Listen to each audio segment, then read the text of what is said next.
వికారాబాద్ జిల్లా కేంద్రం లోపల రోడ్ల పరిస్థితి చాలా అధ్వానంగా ఉంది.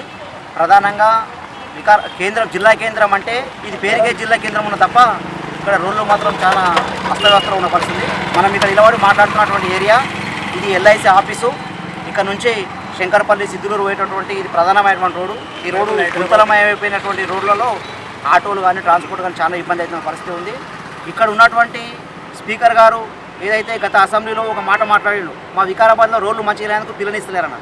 కరెక్టే స్పీకర్ సార్. మరి మీరు స్పీకర్ అయ్యి మీరు గెలిచి రెండు సంవత్సరాలు అవుతుంది.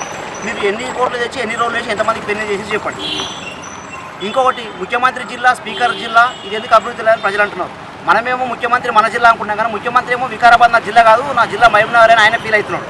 ఈ పిచ్చి జనాల మనమేమో మన స్పీకరు మన ముఖ్యమంత్రి మనం మాట్లాడుతున్నాం. వాళ్ళకేమో ఇక్కడ గెలిచిర్రు, ప్రేమ మాత్రం ఇక్కడ లేదు. వికారాబాద్ పరిస్థితి ఉందంటే చూస్తే ఊపర్ షేర్వాని అందరు పరిశాన్ అన్నట్టు పరిస్థితి. అంటే ఇప్పుడు చూస్తున్నటువంటి పరిస్థితుల్లో రోడ్లు అనంతగిరి టూరిస్టు పర్యాటక కేంద్రం చాలా డెవలప్ అవుతుంది. సండే సాటర్డే కొన్ని వేల మంది వస్తున్నారు.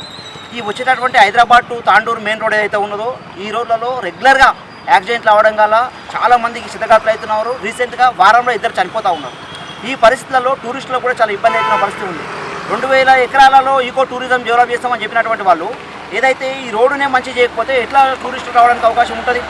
ఇటు సదాస్పేట కావచ్చు, ఇటు పరి కావచ్చు, కొడంగల్ నుంచి తాండూరు కావచ్చు, ఈ రోడ్డు వికారాబాద్ జిల్లా కేంద్రానికి కలుపుకొని ఉన్నటువంటి మండల కేంద్రాల రోడ్లు కావచ్చు, ఊర్లకి వెళ్ళే రోడ్లు చాలా అస్తవ్యవస్థలు ఉన్నాయి. కాబట్టి ఈ రోడ్ల మీద మీరు అసెంబ్లీలో మాట్లాడితే కాదు, మీరు నిధులు మంజూరు చేసి ఈ రోడ్లు అన్నిటి బాగు చేయాలని ప్రజలు ఇక్కడ కోరుకుంటున్నారు. ఇక్కడ పక్కనే ఉన్న బ్రిడ్జి గత ప్రభుత్వం ఆయంలో 96 కోట్లు శాంక్షన్ అయింది.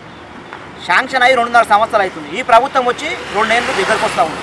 పనులు ఇంకా నత్తనడక నడుస్తున్నాయి. ఇంకా పిల్లలు కూడా పైకి లేవనటువంటి పరిస్థితి ఉంది.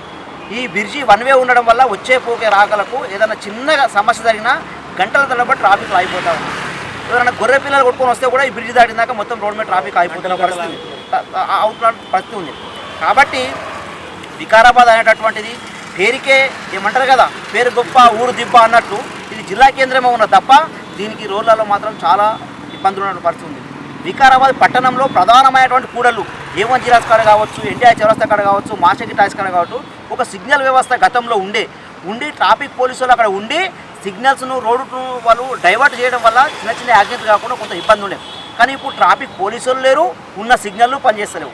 మరి ట్రాఫిక్ పోలీసులు ఏం పని చేయాలి? సిగ్నల్ కాడ ఉండి అక్కడ ఉన్నటువంటి వెహికల్ని క్రమ పద్ధతిలో పంపించాలి. ఆ సిగ్నల్స్ లేవు, అక్కడ పోలీసులు లేరు. మరి వాళ్ళు ఏం చేస్తున్నారంటే రోడ్ల మీద వాడి వచ్చిపోయేట తాగడానికి పైపులు వేసి పైసలు వసూలు చేస్తున్నారు. అంటే వాళ్ళు చేయాల్సినటువంటి రోడ్ సేఫ్టీ భద్రత ఏదైతే ట్రాఫిక్ డిపార్ట్మెంట్ వాళ్ళని కూడా ఈరోజు రోడ్ల గురించి కాకుండా నువ్వు మందు తాగిన వాళ్ళకు ఊదిపించి పైసలు చూసే పనిలో ఈ ప్రభుత్వం ఉన్నది. కాబట్టి ఏదైతే ఎప్పుడైనా సరే ఒక ఏరియా కానీ ఒక ప్రాంతంగా డెవలప్ కావాలంటే మంచి రోడ్లు ఉండాలి, మంచి విద్యుత్ ఉండాలి, మంచి నీళ్లు ఉండాలి. ఇక్కడ ఇండస్ట్రీస్ పరిశ్రమలు వస్తాయి. ఈరోజు పరిగిలో తాండూరులో విపరీతమైన ఇండస్ట్రీలు వస్తున్నాయి, నిరుద్యోగులకు ఉద్యోగాలు వస్తున్నాయి. ఎందుకు? అటు నుంచి పరిగికి మంచి రోడ్డు ఉంది, అటు నుంచి తాండూరుకు మంచి రోడ్డు ఉంది. మనం వికారాబాద్కు ఎందుకు ఇండస్ట్రీ వస్తలేవు, ఉపాధి ఎందుకు వస్తలేదు, యువకులకు ఎందుకు ఉద్యోగాలు వస్తలేవు అంటే మనకి ఇక్కడ రోడ్డు సౌకర్యం లేనందువలన పెట్టుబడులు రావట్లేదు, కంపెనీ రావట్లేదు. కాబట్టి ఇప్పటికైనా ఎప్పటికో 1964 మరిచెన్నారెడ్డి ముఖ్యమంత్రి అయ్యి ప్రాంతానికి ఏం చేయాలని మనం చెప్పుకుంటా ఉన్నాం. అది వెనకటి జమానా. కానీ ఇప్పుడు ఈ ముఖ్యమంత్రి రేవంత్ రెడ్డి ఆయన మాట్లాడిన మాటలు, ఆయన చెప్పినటువంటి చేతలన్నీ ఇప్పుడు నువ్వు లేటెస్ట్గా ముఖ్యమంత్రి అయినావు. కాబట్టి వికారాబాద్ జిల్లా వ్యక్తి అయితే నీకు ఏమాత్రం ఈ ప్రాంతం విప్లవం ఉంటే నువ్వు ఓన్లీ కొడంగల్కు కోసుకే కాదు, పరిగి వికారాబాద్ తాండూరు డెవలప్ చేయి. ఈ ప్రాంతం మీద ప్రేమ ఉంటే, ఎందుకంటే మళ్ళీ కలిసి వచ్చి ఒక స్పీకర్ తెలంగాణ రాష్ట్రానికి స్పీకరు, మళ్ళీ అదే తెలంగాణ రాష్ట్రానికి ప్రథమ పౌరుడు, ద్వితీయ పౌరుడు, మీ ఇద్దరే మొత్తం రాష్ట్రం మీ చేతిలో ఉన్నది. కానీ మా వికారాబాద్కి ఏమున్నది అంటే చిప్పు ఉన్నాం మా వికారాబాద్. కాబట్టి వికారాబాద్లో ఎప్పుడైతే ఈ రోడ్ల పరిస్థితులు బాగు చేస్తారో అప్పుడే ప్రజలు మిమ్మల్ని గుర్తుపెట్టుకుంటారు. దయచేసి ఈ ఏదైతే మొయినాబాద్ టు మన్నెగూడ వరకు 4 లైన్ వే శాంక్షన్ అయిందని చెప్పేసి గత ప్రభుత్వంలో శాంక్షన్ అయింది. దాన్ని కేంద్ర ప్రభుత్వం పట్టుకోదు, రాష్ట్ర ప్రభుత్వం పట్టుకోదు. తీరా చూస్తే ఏదైతే మనము ఈ గేటు మీద రైతులు కూరగాయలు అమ్ముకుంటున్న రైతులు ఉన్నటువంటి గేటు మీద ఏదైతే యాక్సిడెంట్ అయిందో అప్పుడు మాత్రం జేసీ పెట్టి ఒకసారి దాన్ని మట్టి తీస్తూ ఉన్నారు ఆలూరు గేట్ కాడ. మిగతా టైంలో ఈ రోడ్ను కూడా మర్చిపోయింది. ఈ హైదరాబాద్ టు మన్నెగూడ రోడ్ అయితే 4 వే అట్లనే ఆగిపోయింది. ఇక్కడే పక్కగా ఉన్నటువంటి బ్రిడ్జి 96 లక్షల్లో తెస్తే 96 కోట్లు తెస్తే దాన్ని స్పీకర్ గారు వచ్చినాక సరిపోదని 108 కోట్లకు పెంచిండు ఈ బడ్జెట్. ఈ రైల్వే బ్రిడ్జి అట్లనే ఉంది, ఈ రోడ్లు అట్లనే ఉన్నాయి. వికారాబాద్ టు తాండూరు రోడ్ అట్లనే ఉంది. వికారాబాద్ టౌన్లో ట్రాఫిక్ సమస్య, ట్రాఫిక్ సిగ్నల్లు పనిచేయి. ఏ గ్రామానికి పోయినా, ఏ మండల కేంద్రానికి పోయినా రోడ్లు ఒక పెద్ద సమస్య అయిపోయినాయి. ఆటో కార్మికులకు రోజు అప్ అండ్ డౌన్ చేసేటటువంటి వాళ్ళకు ఈ ట్రాన్స్పోర్ట్ మీద ఆధారపడి వ్యాపారం వేసుకునేటువంటి వాళ్ళకు ఈ రోడ్ల వల్ల వాళ్ళ వెహికల్స్ ఖరాబ్ అయిపోయి వాళ్ళు చేసుకున్న కష్టం కూడా వాళ్ళకి దక్కలేరు. వాళ్ళు కూడా చాలా బాధలు పడుతూ ఉన్నారు. కొన్ని గ్రామాల్లో స్వచ్ఛందంగా ఆటో కార్మికులు వాళ్ళే తలాయిని డబ్బులు వేసుకొని రోడ్లలో మట్టి పోసుకొని ఇంత ఇసుక పోసుకొని ఇంత డస్ట్ పోసుకొని వాళ్ళే రోడ్లు బాగా చేసుకుంటారు తప్ప ఈ వికారాబాద్ జిల్లాలో ఉన్నటువంటి ఆర్ఎంపీ అధికారులు మొద్దు నిద్రలో ఉన్నారు. వాళ్ళు ఆర్ఎంపీ అధికారులు ఏదైతే కమిషన్లు కాంట్రాక్టులు వస్తాయో ఆ పనులు కాంట్రాక్టులకి వర్తిస్తారు తప్ప ఈ పాడైన గుంతల మంచి చేద్దాం ఈ రోడ్లను మంచి చేద్దాం అనేటువంటి పరిస్థితి ఆర్ఎంపీ అధికారులకు లేదు. పైగా గౌరవ స్పీకర్ గారు మొత్తం వికారాబాద్ను మర్చిపోయిన ఆయన కనబడట్లేదు.